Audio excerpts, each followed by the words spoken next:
जनूबी कश्मीर का करते हैं। जनूबी कश्मीर के ज़िला पुलवामा के अंदर इंतखाबात को लेकर पाबंदियाँ आयद कर दी गई है और ये पाबंदियाँ आज शाम 6 बजे से अगले 48 घंटों तक ये पाबंदियाँ रहेगी और ज़िला में पब्लिक मीटिंगों पर पाबंदी आयद कर दी गई है। ज़िला मजिस्ट्रेट पुलवामा की जानिब से एक हुक्मनामा जारी कर दिया गया है जिसमें जो लोकसभा इंतखाबात हैं, इस सिलसिले में इंतखाबात को लेकर ज़िले के अंदर फिलहाल पाबंदी आयद कर दी गई हैं दफ़ा 144 के तहत, यानी कि आज शाम 6 बजे से अगले 48 घंटों तक, यानी कि जब तक पोल ख़त्म नहीं होगी, पोलिंग ख़त्म नहीं होगी, तब तक ये पाबंदियाँ आयद रहेगी। और इसके साथ साथ ही इसमें कहा गया हुक्मनामे के कि कंप्लीट बैन होगी पब्लिक मीटिंग्स के साथ साथ,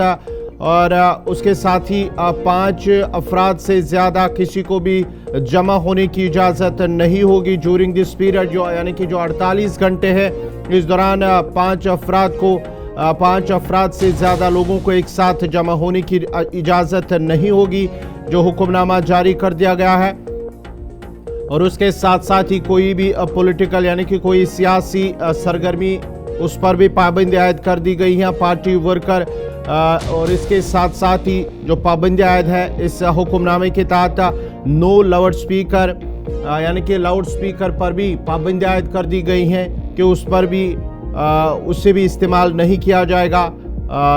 किसी भी पॉलिटिकल कैंपेनिंग या स्लोगनिंग के लिए। इस दौरान 48 घंटों के दौरान ये ज़िला मजिस्ट्रेट पुलवामा की जानिब से पाबंदियाँ आयद कर दी गई हैं। और साथ ही साथ ज़िला तरक्याती कमिश्नर और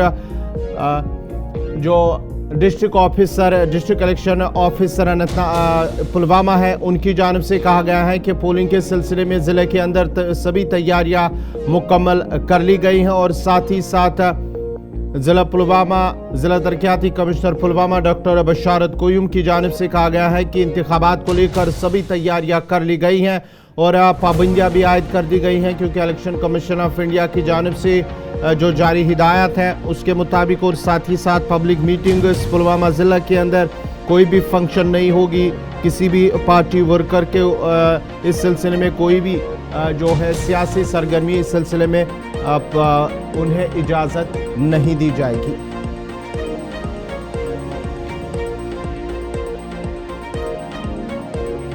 प्रिपेयर्डनेस के हवाले से जैसे हमारे पुलवामा में 4 असेंबली सेगमेंट हैं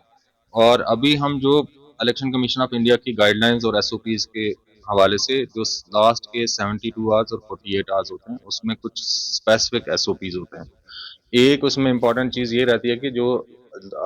आखिर के 48 घंटे होते हैं उसमें कुछ स्पेसिफिक इंस्ट्रक्शंस और कुछ रिस्ट्रिक्शंस भी होती हैं कैंपेन को लेके। और उसी इंस्ट्रक्शन को लेके जो लास्ट 48 आवर्स में आपने देखा होगा बाकी भी जो हमारे इलेक्शन जो बाकी पार्लियामेंट्री इसमें कॉन्स्टिट्यूंसीज में हुए, वहाँ भी जो लास्ट 48 आवर्स को लेके एक ऑर्डर इशू किया जाता है अंडर सेक्शन 144।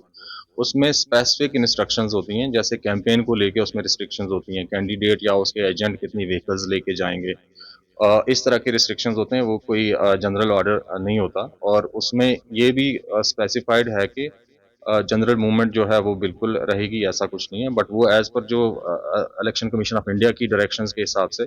और एसओपीज के हिसाब से वो जो ऑर्डर इशू हुआ है, और उसमें ये भी स्पेसिफाइड कर रहे हैं कि कहीं अगर डोर टू डोर जाके किसी को कैंपेन करनी हो, बताना हो, उस पर कोई रिस्ट्रिक्शन नहीं है। और हमारा 13 तारीख को परसों जो है पोलिंग डे है और मैं सबको ज़िला पुलवामा के लोगों को अपील करता हूँ एज डिस्ट्रिक्ट इलेक्शन ऑफिसर।